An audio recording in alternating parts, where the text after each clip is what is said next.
Okay, good evening, everyone. We're going to call tonight's meeting to order. Can I start with an approval of the agenda, please? Councillor Andrews and Councillor Prendergast, all in favor? And that is carried. Were there any disclosures of direct or indirect pecuniary interest tonight? Not seeing any. I will ask that you all rise, if you're able, for the singing of our national anthem.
We would like to acknowledge the treaty lands and territory of the Williams Treaty Nations and of the Mississaugas of the Credit First Nation. We also recognize that Dufferin County is the traditional territory of the Wendat and the Haudenosaunee and is home to many Indigenous people today. Tonight, I just wanted to take a moment before we get into our meeting to recognize to everybody that today is our last meeting of council for this term. With that, we do have a number of our members who are running for re-election, but we do have one to my left who is not. So I wanted to take just a moment to thank Councillor Andy McIntosh for his almost 40 years of public service, 30 of those years working for the fire department, and 8, of course, being a member of council and a former deputy mayor. Andy's dedication to the community is unparalleled, and I just really want to wish him all the best in his retirement and thank him for all of his work towards our community. So thank you, Andy.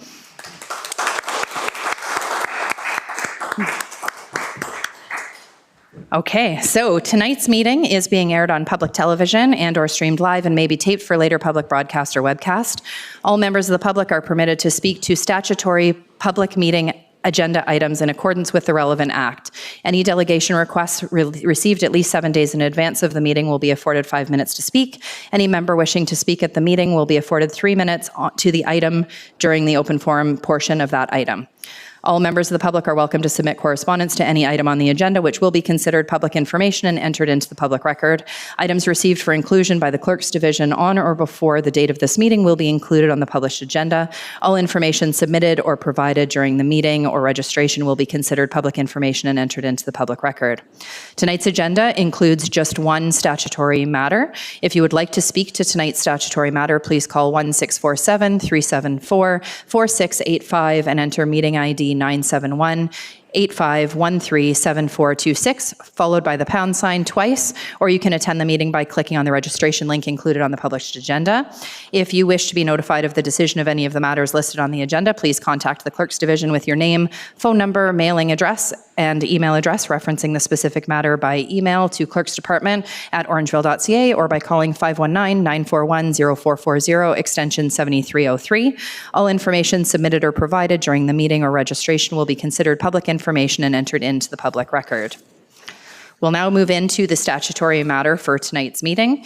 Item 7.1 is regarding the official plan review. Staff have confirmed that notice was provided in accordance with the Planning Act for this item. I will now call upon Michael, Principal at WW&P Architect and Planners, to provide a presentation. Come on up.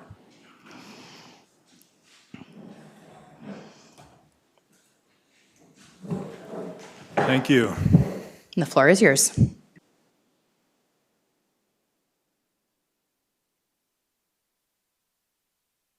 Can we just, there. Mic is on? Okay.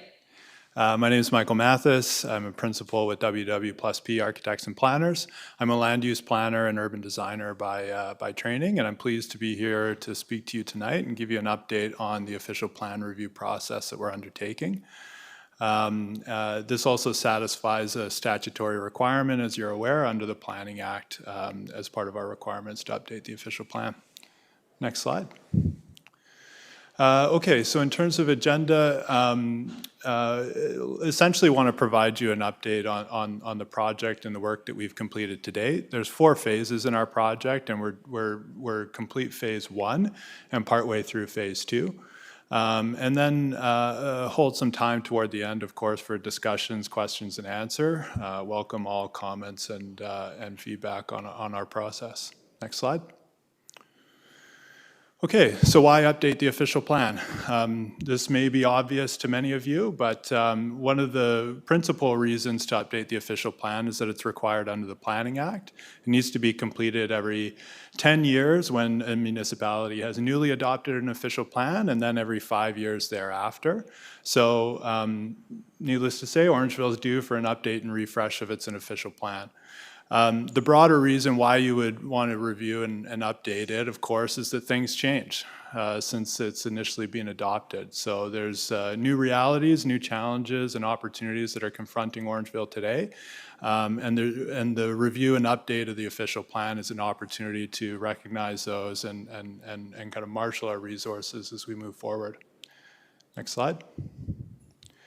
There's been a fair bit of work that's been done so far, and many of you will be well aware of this. So the town last completed a significant review and update of its official plan back in 2009. And then, per the requirements of the Planning Act, began a process to update its official plan about 5 years after that. In the time that followed the initial start of that process to review and update the official plan, there were some significant changes to provincial planning policy. Many of you would have also heard about those through Bill 109 and others. There were changes to the growth plan as well too. Those were consolidated into the provincial planning statement. So some significant changes around the planning context that underpins the official plan had transpired. This caused the town to pause the review process for updating its official plan, and in the meantime, the county undertook an update of its official plan. And since then, the county has completed that process. The provincial planning context is stabilized, so really the time is right for Orangeville to complete the review and update. So that brings us to this year. We began our work beginning in March, I believe, of this year. And met with the steering committee for the official plan review and update in April. Next slide. So I mentioned that we have a 4-phase division of labor. We're partway through phase 1, which is really about setting the stage for our work. Phase 1 involved a detailed review and analysis of the planning context, including the official plan itself, but also the upper level policy documents that it needs to comply with.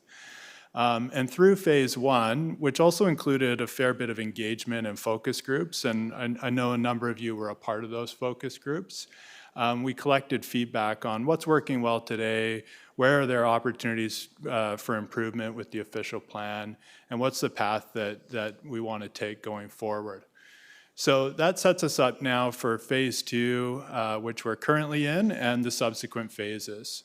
In phase 2, our principal activity is developing a recommendations report where we're doing a little bit deeper dive on some of the key issues and matters that we identified in phase 1. And I'll get into those a little bit later, and starting to flesh out what the detail and the content will be that we'll recommend be included in the official plan.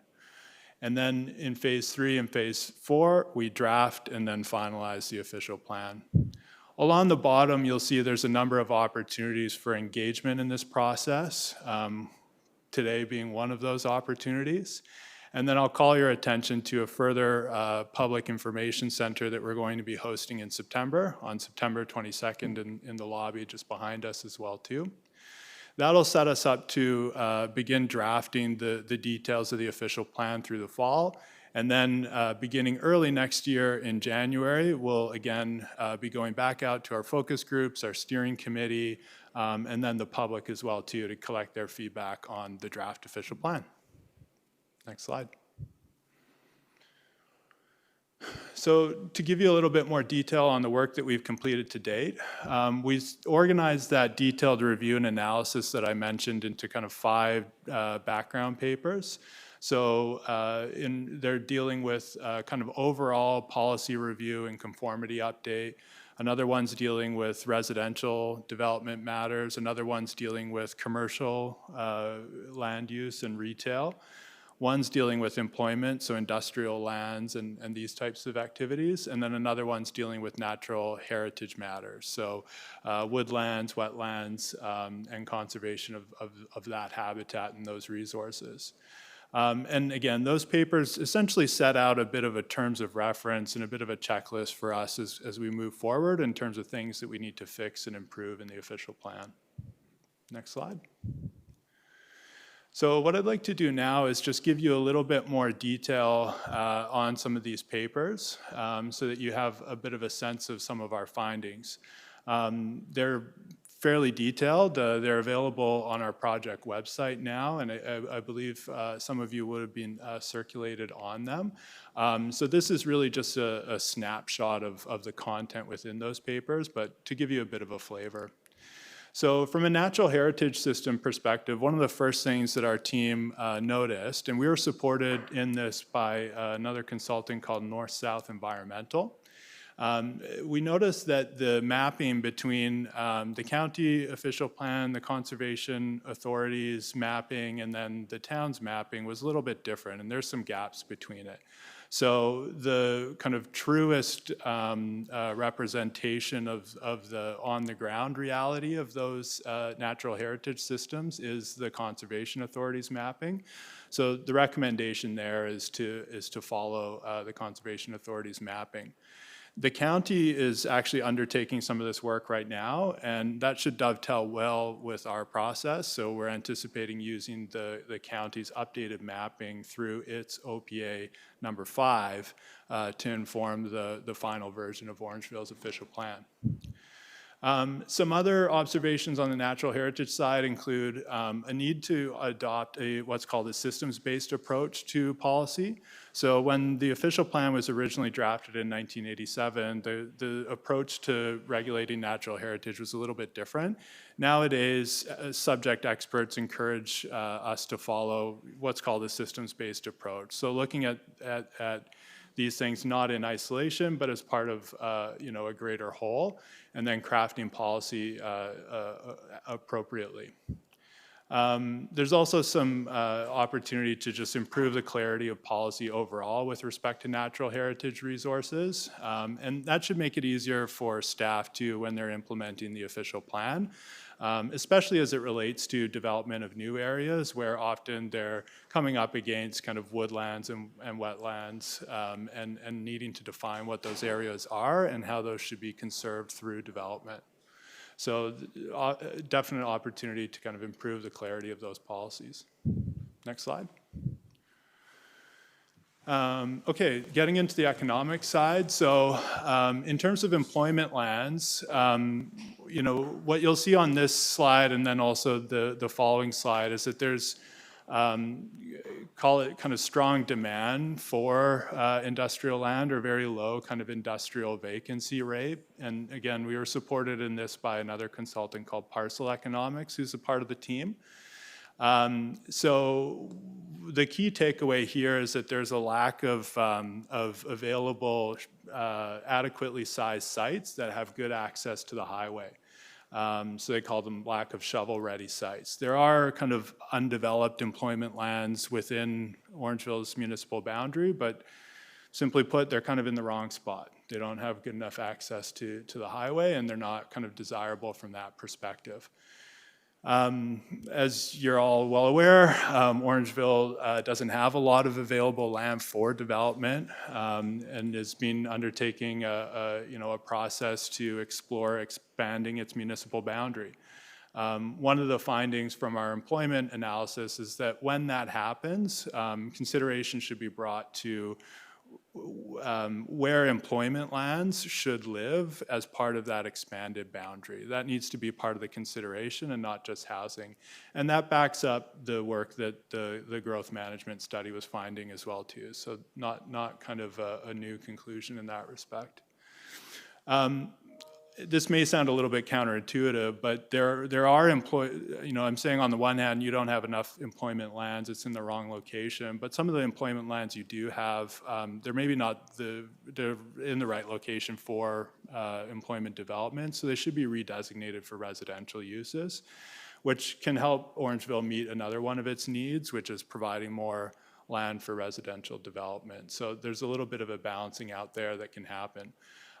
So for instance, those would be lands around Hanson Boulevard, which are currently designated for employment, but should be redesignated for residential to align with the county OP.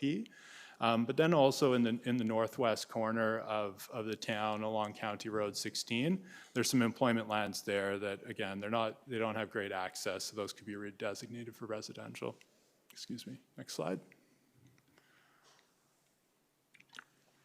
In terms of commercial land, again, kind of very, very strong demand overall and low vacancy rate is kind of one of the key findings here. Nevertheless, when Parcel kind of dug into the numbers and looked at how much commercial land ought to be supplied and supported by the population of Orangeville and the surrounding area, Parcel found that there was it was very well supplied, let's put it that way, from a commercial space perspective. So their kind of key takeaway was don't add a lot of new commercial space, right? So there isn't a need based on current population and projected population to add large new retail nodes or power centers. Rather, the takeaway here is to build on what's already working well and continue to strengthen and cultivate that, right? So there's good kind of commercial development along Broadway. That's one scale of development. I think through the official plan review, we want to see how we can continue to nurture that and cultivate that.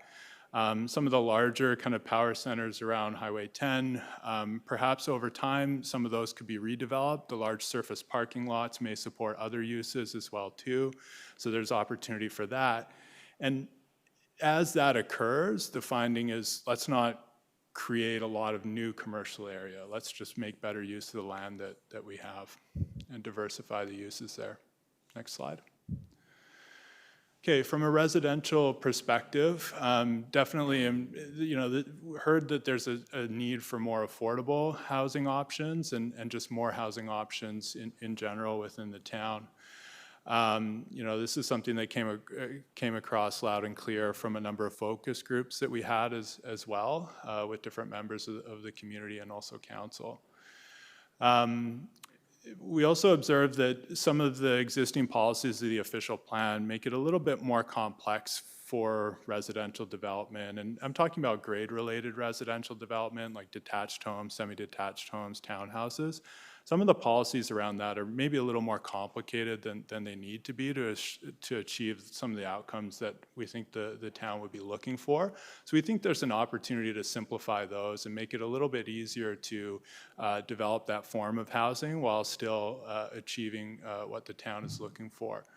To give you an example of it, and I'll show you a slide later on, there's kind of 5 divisions of residential density, and it's quite fine-grained, right? So I think there's definitely an opportunity to consolidate that through the official plan amendment. We also found that residential growth is increasingly going to rely on medium and high-density housing forms, so predominantly townhouses, also some apartment buildings as well too. A large part of that is driven by the lack of kind of available developable land within the town of Orangeville. So can't necessarily build out right now, need to build up, which is really a tremendous opportunity to make good use of the available municipal services that the town does have. Certainly on a kind of cost per linear square foot basis, it's better for the municipality to be building up and intensifying. So in terms of recommendations, again, we're looking to provide clear direction to encourage that medium density and higher density residential development in appropriate locations. Part of that is kind of refining how we look at intensification within the town, and I'll show you some mapping on that in a few slides. And then also just wanting to streamline our overall approach to residential development to line up with provincial policy as well too. Next slide. Okay, so in terms of policy review and conformity update, one of the kind of key changes that's affecting our work right now is coming to us through Bill 98. And that's introduced to the Planning Act a standardized set of requirements for an official plan that will be common to all municipalities within the province. So kind of an exciting moment for land use planning because it's a bit of a big change and a standardization across the province. And it does mean that we need to kind of relook at some of the particularities of the official plan. So for instance, with land use, on the slide in front of you in the chart, you'll see on the right column, there's a number of different commercial designations. So central business district, general commercial, neighborhood commercial, restricted commercial, mixed use, neighborhood mixed use, commercial, service commercial. Several of those allow for residential development and non-residential development. Not all of them do. I think the service commercial does not. So under Bill 98, there's one designation. It's mixed use areas. So there was a reason at one point in time when council thought it appropriate to have these many different designations, right? So part of our work now is to unpack what the objectives of those designations are and see where there's an opportunity to map them onto the mixed use designation, or do they belong somewhere else? So just to give you a bit of a sense, that's some of the work that we're undertaking now in phase 2 and we'll be continuing in phase 3. I think I've covered much of the key takeaways from the policy paper. Maybe just to say that I mentioned the growth management study that is informing our work, also the transportation master plan.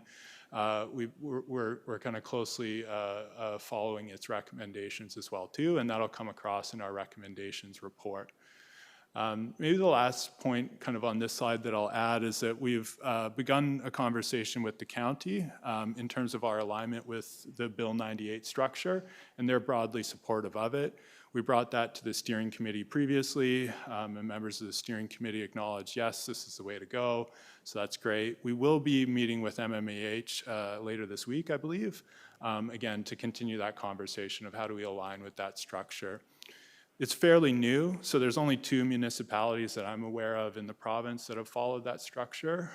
So it's a little bit exciting to be kind of blazing a new trail in that respect. Next slide.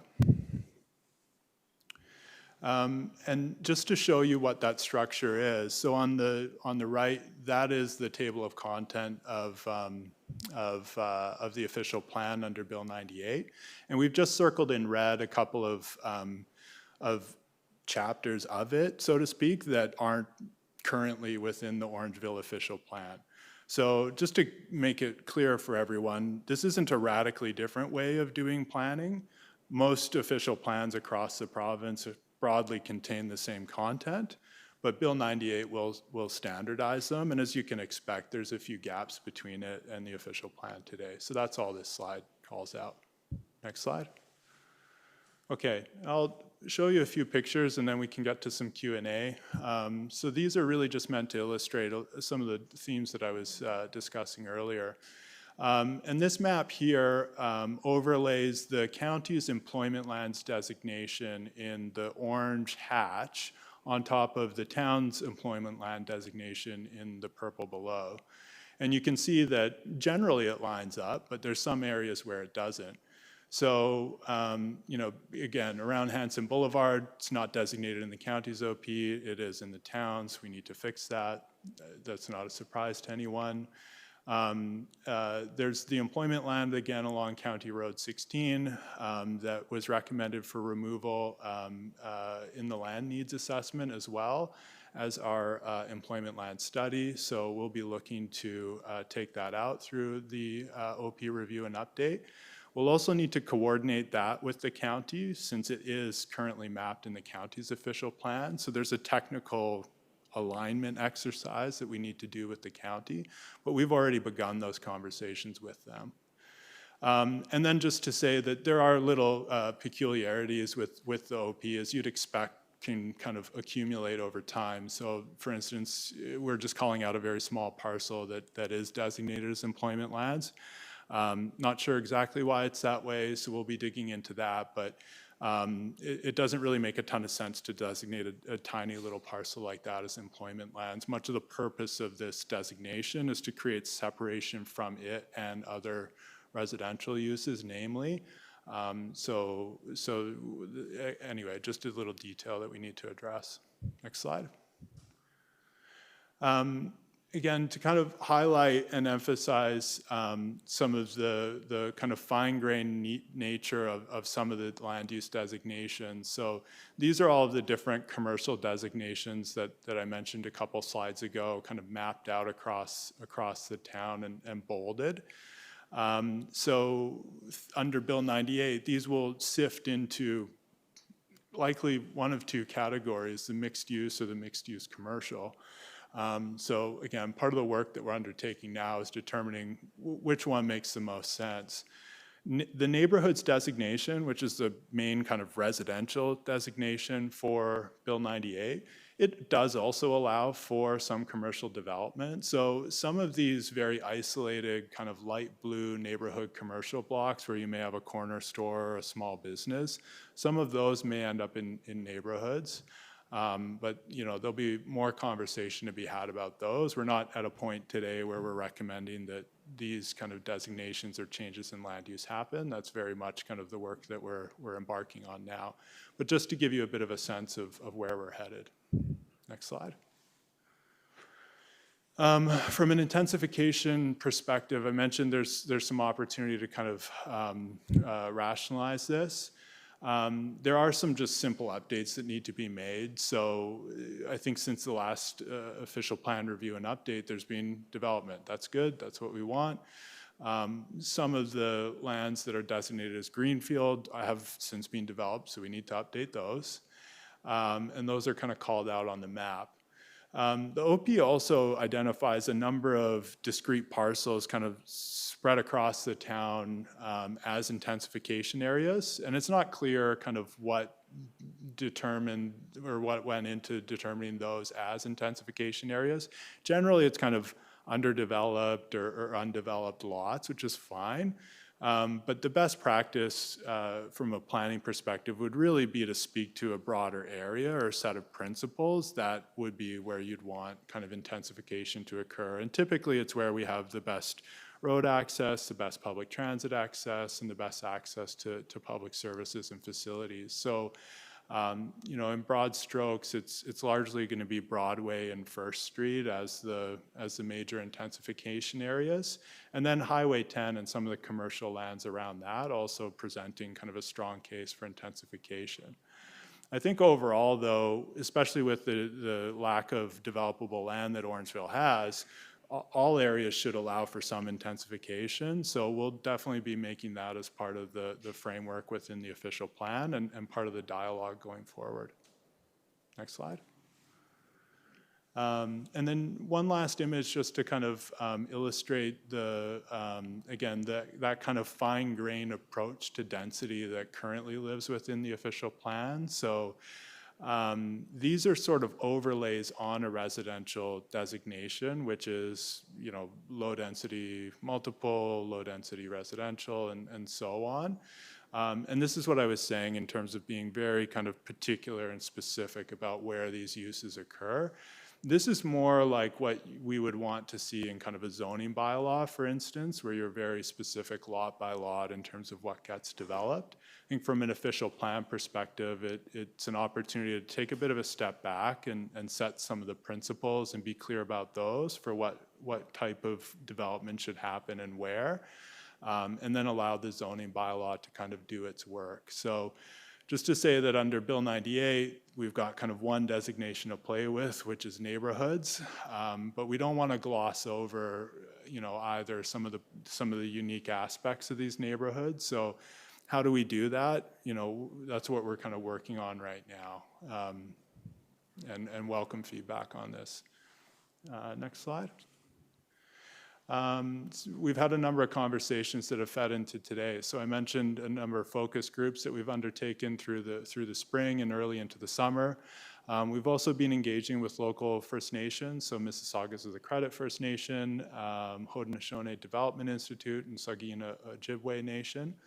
And those conversations will kind of repeat again. We're expecting for that to occur in early next year once we have a draft official plan and something for people to react to. But all the feedback from these events has helped to inform our work and will continue to do so. Next slide. Okay, I'll wrap it up pretty quickly here, but just to give a bit of a flavor of what we've heard. Really, you know, we're consulting on a lot of different topics. So maybe starting from a development perspective, I've heard from some that parking requirements are a little bit too high, feel it makes it harder to create housing. Also, you know, a recognition that there's some inconsistency between employment land uses and county policies. So we spoke a little bit about that. I think from a housing and social services perspective, heard a lot about a need for a more robust, affordable housing policy framework and a clear kind of definition of affordable housing. And definitely like just overall a need for more housing options. So recognizing it's not all about kind of policy, but also a need to kind of bring market forces to bear on that. I think from a, you know, kind of from a ecological perspective as well too, you know, a recognition that there's many important features in the town that need to be conserved, and a lot of interest in that as well too. Next slide. I think that, oh, okay, next steps. I've already spoken a little bit about this, so we've gone over what we've done in phase one. There's been a fair bit of work to date. We're here tonight for our statutory special council meeting. And then in phase two, as I mentioned, we're working on a recommendations report right now. That'll be available later this fall. We're going to be having a public information center, as I mentioned, September 22nd. So hope to see folks there as well too to provide their feedback. And then again, this all leads into phase three, where we really start drafting the official plan update in earnest, kind of beginning in October. Next slide. That's it. Thank you very much for your presentation. We have no registered delegates for this item, so we'll move straight into verbal comments during the meeting. I understand that there was somebody who potentially joined online, so if that online person wishes to speak, please dial *9 to raise your hand. So we'll give you a second to do that. Nothing from, no? Okay, so we'll now ask then if there are any members of the public present who wish to speak to this item. A reminder that you're afforded 3 minutes to present your information, and it does have to do with this item. So is there anybody here who wished to speak to that? Come on up.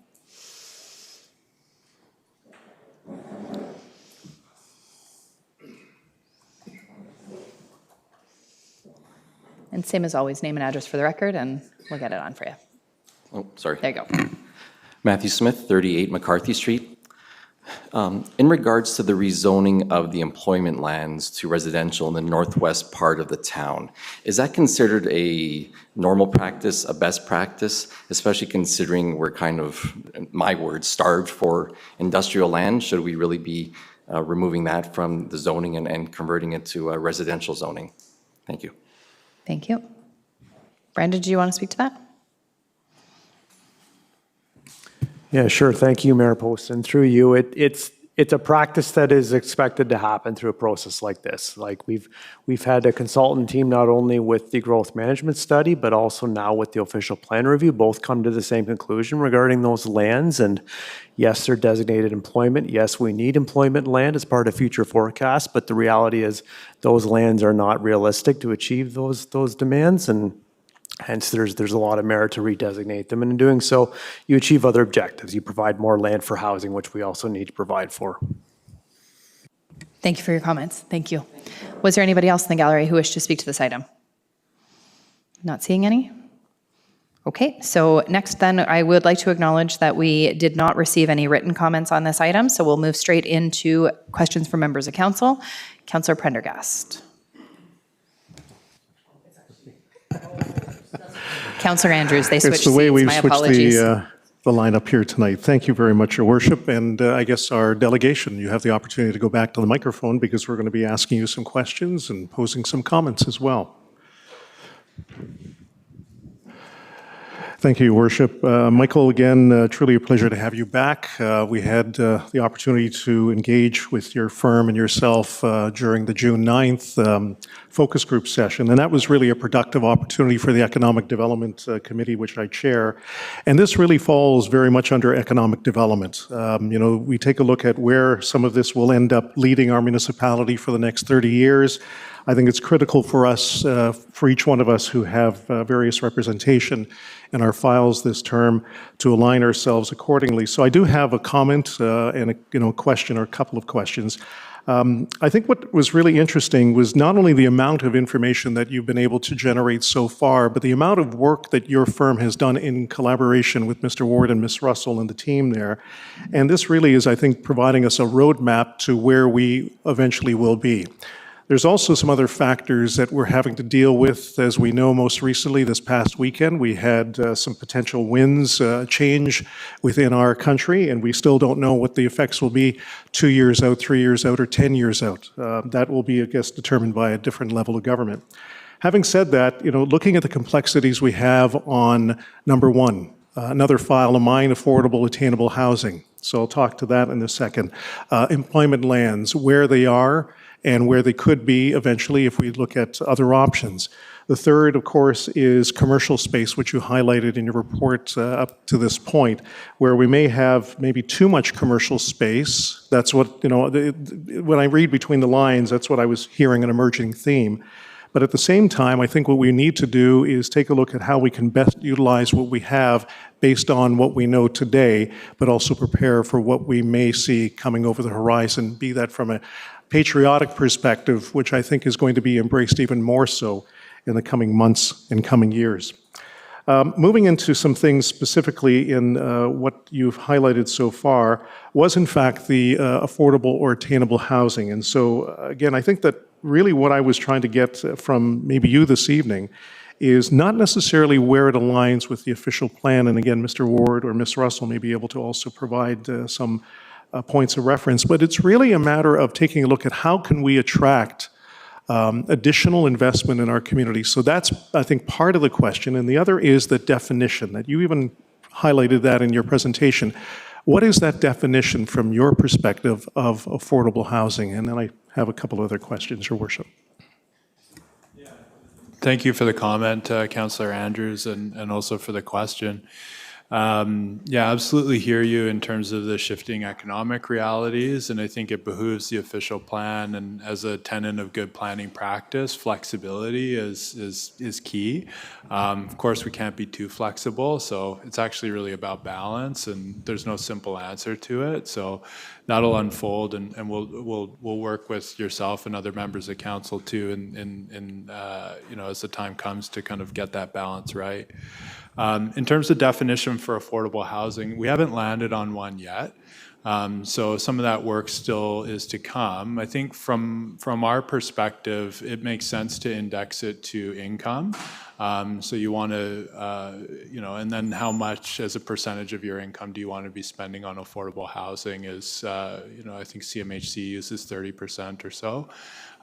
There's different ways of looking at it depending on kind of local income levels. Like in some areas, 30% is kind of still not realistic. So there's some need to kind of fine tune it. So don't have the definition right now. I think that's very much part of our work beginning in phase 2 with the recommendations report.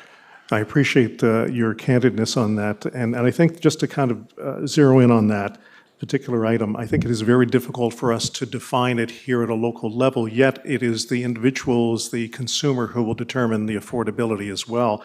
One example that I just wanted to highlight, be that to you and publicly, and I may have mentioned this to you during our economic development focus. There is a new development just south of Parry Sound called The Nest. It is really garnering quite a bit of national, attention because of the fact that they decided not to take a look at what was defined as affordable. They came up with a price point that was deemed to be affordable. So you can actually buy a single detached home for $399,000. which is really remarkable when you take a look at the bill. Now, it doesn't come with basements, and that's for another conversation, but just a reference point. The other piece that was highlighted was, in fact, the complexity of some of our industrial space that we have. And you did highlight in this preliminary report also some of the areas where we do have some potential growth. But again, this is something that I'm also very much familiar with, where we have some challenges in relationship to the intermodal connection or the close proximity to Highway 10. I think that the opportunity is to take a look at something that might be closer towards the arteries where most of our transportation network occurs, and if there is that flexibility moving ahead, and again, there's going to be more conversation happening in the not-too-distant future. And just to zero in on one other part that was part of my file, which was equity, diversity, inclusion, you talked about your Indigenous connections, and I know that, from a municipality, we went through quite a lengthy exercise, even to previous term, trying to land on our land acknowledgement and trying to zero in on exactly appropriate conversations with the appropriate Indigenous representation. So my question to you is, how did you determine your Indigenous engagement so far a part of this study? No, thank you for the question. We don't do it alone is the simple answer. So we interfaced with the County of Dufferin early on, and they've recently completed their official plan review and update. So we reached out to them through Brandon and Larissa for a contact list and recommendations on who to speak to. So that's one thing that we looked at. We also look at who the treaty rights holders are. I think from an engagement perspective, and definitely from an Indigenous engagement perspective, it's important to recognize that treaty rights holders have a privileged place or ought to have a privileged place in conversations. So we wanted to make sure that we were covering our bases in that respect. And the two treaty rights holders, as I understand them, are Saugeen Ojibwe Nation and Mississaugas of the Credit First Nation. I say as I understand because I'm not a lawyer, I'm not an expert in treaties, so I'm doing my best a little bit with the information available. But that isn't to say we shut ourselves off from other First Nations. So we also spoke with the Haudenosaunee Development Institute, and I understand Larissa reached out to, I think every nation that county put us in touch with. Yeah, I think that's appreciated to hear, because I think it's very important to have as much engagement as possible, as much as there may be differences of opinion within some of the different bands and the leaders, but consensus building is part of this whole process. And again, I appreciate you being here this evening and the answers you provided to the questions I've had. That's all I have. Thank you, Councillor Andrews. Councillor Sherwood. Yes, thank you, Your Worship. I just wanted to make a couple of comments in my observation listening to your presentation. I'm quite concerned about the proposed recommendation about the employment lands and converting them to residential. And another comment that you made that kind of struck me was about not building as much commercial as well. So those are the two tax classes that if we send them, if we make them residential properties, we're then putting more of the tax burden on the residential properties. We need commercial, we need industrial lands, because they help carry the brunt of the tax increases to give more relief to our residential. Don't get me wrong, I'm all for residential growth, but I'm really hesitant on giving up such lands that, first of all, we're in dire need. That's all we ever hear is, we need more industrial land to help with that tax burden on the residential properties.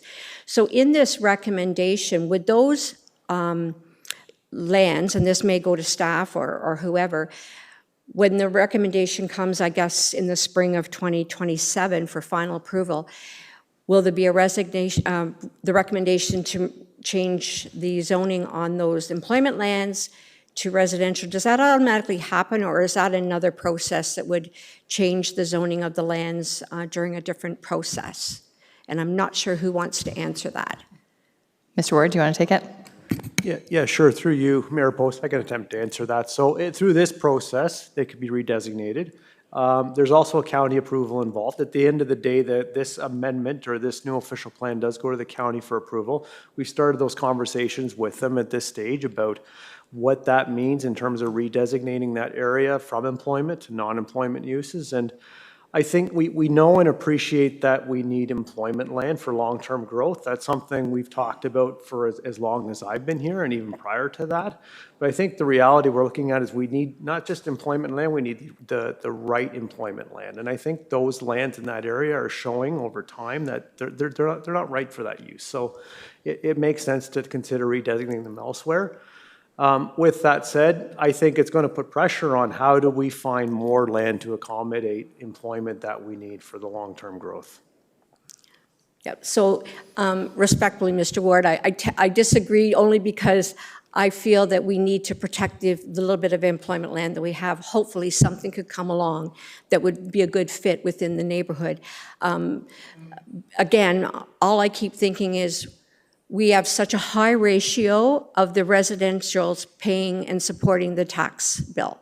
And we need to still do whatever we can to drive in employment and wherever that may be, and also not stop commercial. Because really, if we look at our vacancies, we don't have a lot of vacant commercial. So I don't know why we would want to put the brakes on developing commercial, because they also help support the tax base and give a relief to the residential. So that's just my comment. I would think that if we could land some, a whole pile of land somewhere, whether it's be through annexation to develop a big employment land park, that would be ideal, and I would support those other lands off of Hanson or the other areas that you mentioned to residential. That's just my own personal input.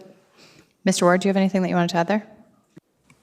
Sure. So again, through you, Mayor Post, very, very good comments. We'll certainly take that back as we move forward, because at the end of the day, it's about moving forward with a policy framework to sort of spell out what council and the community want to see happen over the long term and our growth, our future growth.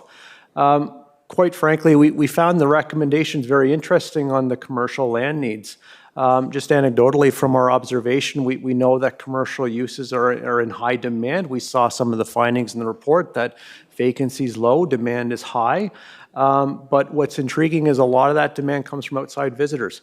And looking at the demand from our population base, we actually have far more land than what we need. So the balance or the delta is providing for outside residents, visitors or commuters traveling through, et cetera. So I think it's an interesting junction for us to look at those commercial uses. The team is saying make better use of them, diversify the use framework, and I think that's the direction we're going to be taking from a land use permission perspective. But also too, I think it's an opportunity to look at your commercial areas and decide going forward, do we want to continue that position and try to strengthen the regional attractiveness for commercial activity, or do we want to make better use and focus more on the residential need? Thank you, Mr. Ward. Councillor Prendergast. Thank you, Mayor Post, through you. Okay. I'm just going to get what I've prepared here queued up. I think it's important that we recognize how consequential this exercise is. So the official plan, it can be like a visioning document, but it's really important, I think, because it is the legal planning framework that future councils, planners, developers, and ultimately tribunals rely on when decisions are challenged. So we saw this most recently with the York Street matter and how important strong local planning policy can be. Whatever vision that we have for Orangeville in 2056, this is where it needs to be clearly articulated for us to protect it. And at first, when I first joined council, I wasn't sure of how important an official plan is until we went to the York Street decision. And because within our official plan, York Street was mentioned previously 2-3 times, going back 10 years. That's, I think, one of the primary elements that led to our success. So whatever goes into this plan, we need to make sure it's well written. So I'm going to lead into my next question. So my first question, rather, as we develop the new official plan, how are we ensuring that these policies are not just simply statements of intent, but are written with enough clarity and strength to withstand development pressure and scrutiny at the Ontario Land Tribunal?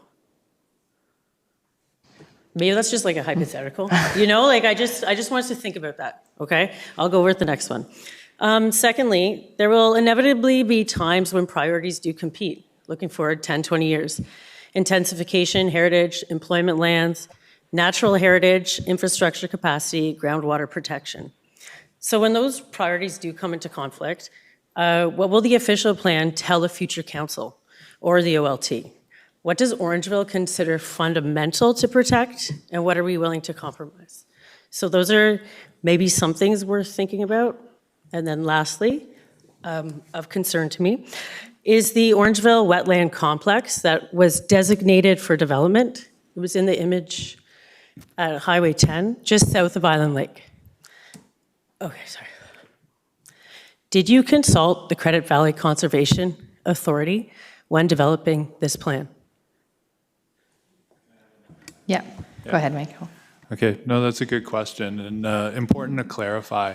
So right now it's designated as a greenfield, and we recognize that it shouldn't be that because it's natural heritage. So we're not, the images that I showed are just analytical. They're not recommended schedules. That's not what the official plan should look like. To your point, that's part of the wetland complex. Yeah.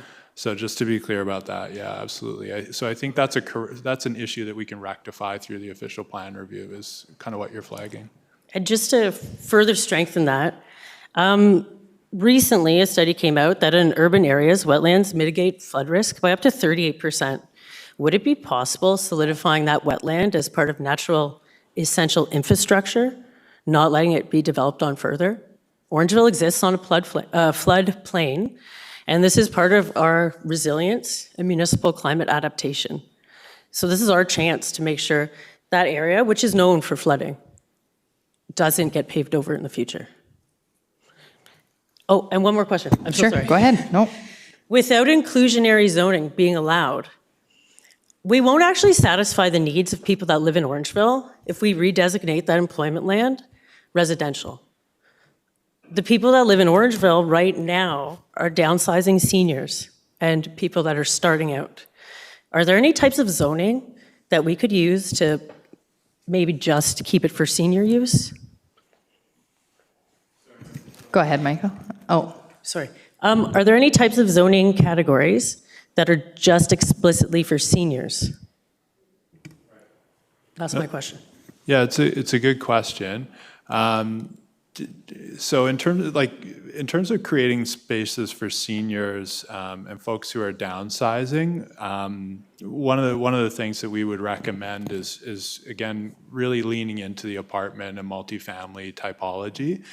Definitely through the land use, we want to allow for things like retirement residences for folks that want that, but there's also a lot of seniors and folks who are downsizing who aren't quite ready for that. And then long-term care home might be another kind of typology, which is kind of at the furthest end of that scale. We wouldn't typically kind of zone an area just for kind of one particular use. We want to allow a little bit of flexibility, but I think to your point about, creating space for seniors and people in our community who really need it, I think we can take, a look at how we do that in a way that, yeah. Can I just reply? This term of council, we saw land that was supposed to be mixed use right by Kurt's Mill, and it was it was going to have seniors housing. It was going to be mixed use. That's what we were told. Then it ended up not being mixed use, and now it's just going to be dense, intensified townhouses. So I guess what I'm asking is, how do we protect this land and make sure it actually is mixed use? Because I don't think that's good enough, because we've seen this already happen. So it's just a comment, a statement. Thank you. anybody want to comment on anything there? Mr. Ward, are you looking at me with eye contact there? Yes, go ahead. No, I don't have anything further to add. We can take that back. The comment earlier about clear defensible policies is well taken. It's a fine balance I think we've got to move forward with. And I think the province is showing us with their standardized approach that maybe municipalities are getting too fine-grained with the policy detail, and we need to give a little more flexibility with land use policy writing, so to speak. An example of how policies can be maybe too prescriptive versus too general is intensification. On one hand, you could have general directive policy saying where and how it should happen, and then the other approach is a more prescriptive. Here are the areas where intensification can happen, here they cannot, or maybe not to that extent, but here are the areas where intensification should happen.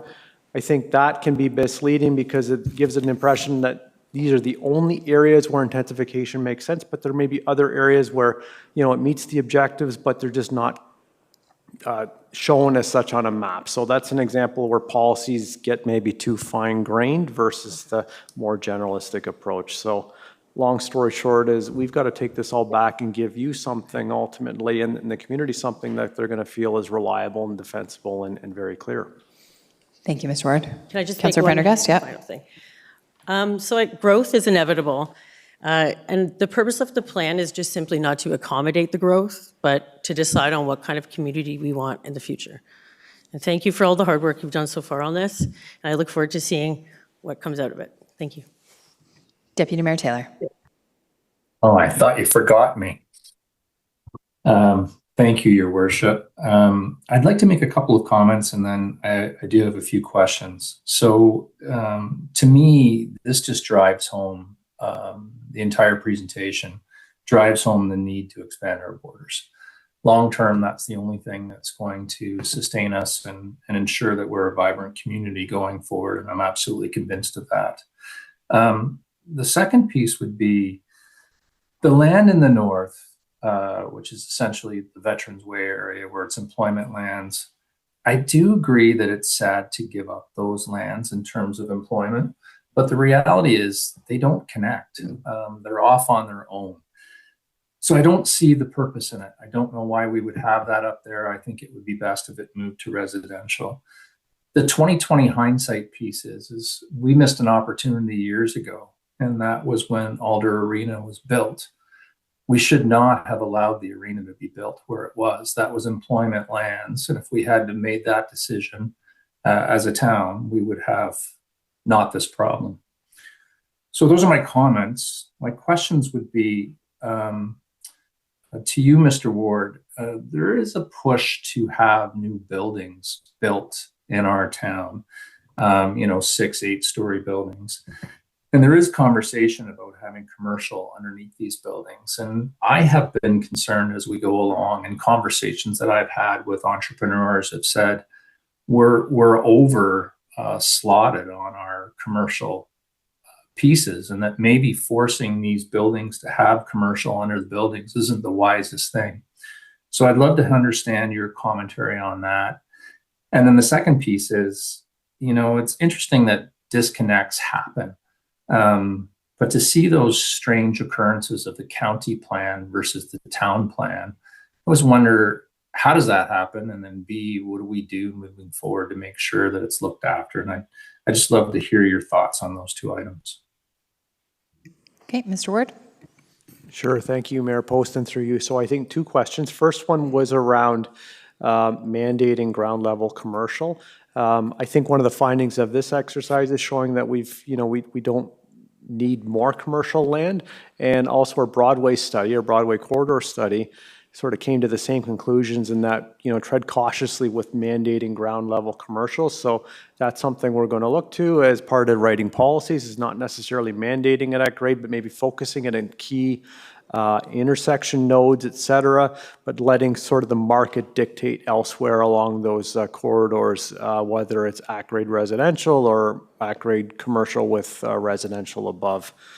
The next question, if I could just clarify what the second part of your question was, Deputy Mayor? It's the county, thank you very much, Mr. Ward. It's the county plan versus the town plan, and there's conflicting thoughts, I guess, conflicting plans, and I guess A, the history of how that would have occurred, and then B, what do we do to rectify that moving forward? And I guess C would be who would have jurisdiction? Would it be the town that we would accept the plan, or would the county plan be the plan? Mr. Ward. Okay, thank you for clarifying, Deputy Mayor. So there's one area I think you're referring to. It's in the Veterans Way area. There's employment land area designated in our official plan, but not the county. And the reason for that is it is an employment area in our planning document, but the policy framework is so broad and mixed use. There's a lot of non-employment uses permitted in there, so it sort of undermines that employment area designation. And the county is much tighter, it's more prescriptive to employment, and they recognize that range of uses permitted on a site-specific basis, so they haven't designated that as such in their official plan. And that's something we'll look to address in our update, is really clean up the policy framework in that area to be reflective of sort of a mixed-use neighborhood setting, not the employment area designation. That's sort of an older policy regime. Deputy Mayor, good? Very good. Okay. Thank you. Perfect. Councillor Andrews. Thank you, Your Worship. I just wanted to piggyback on what Deputy Mayor Taylor had posed in his first question, and this is regarding ground level commercial. And through the Economic Development Office, and this is more of a commentary, one of the challenges that I know that our Economic Development Office has faced at times is the type of commercial space that's available versus that it's available. And so when you have specific inquiries that are coming into our community, it may be a doctor's, medical practice. It could be, again, a specific form of retail. And one of the, I wouldn't use the term criticisms, one of the, I guess, comments that comes from prospective entrepreneurs or those that are wanting to invest their business of choice here in our community after doing their research, this is a great community to invest in, is that we don't necessarily have the appropriate sized location in the right location. So that is something I think that we probably should have as a takeaway, as opposed to just saying that we have, in general terms, we have a lot of commercial space available. So I think that there are some opportunities that we can look at, and it may be dependent on where that space or that land is, or whatever maybe from an investment perspective takes place. Okay, thank you. Thank you very much. Was there any other questions or comments from members of council? Nope, seeing none. Okay, so I want to thank you for being here. I want to thank you for all your time. It's been amazing to sit as part of the official plan steering committee. I've learned a ton, and your firm has done some incredible work. And really just seeing this important document start to come together is a really meaningful piece. So I'm looking forward to the next steps as well. So thank you very much for being here. So with that, Council, could I get a motion, please, that the official plan review information report and associated comments be received for information, please? Councillor Prendergast and Councillor Sherwood, all in favor? And that is carried. And a recommendation that the confirming bylaw listed below be read 3 times and finally passed. Councillor Stevens and Councillor Prendergast, all in favor? And that is carried. And a motion to adjourn, Councillor McIntosh and Councillor Stevens, all in favor? And that is carried. Thank you for joining us this evening, everyone.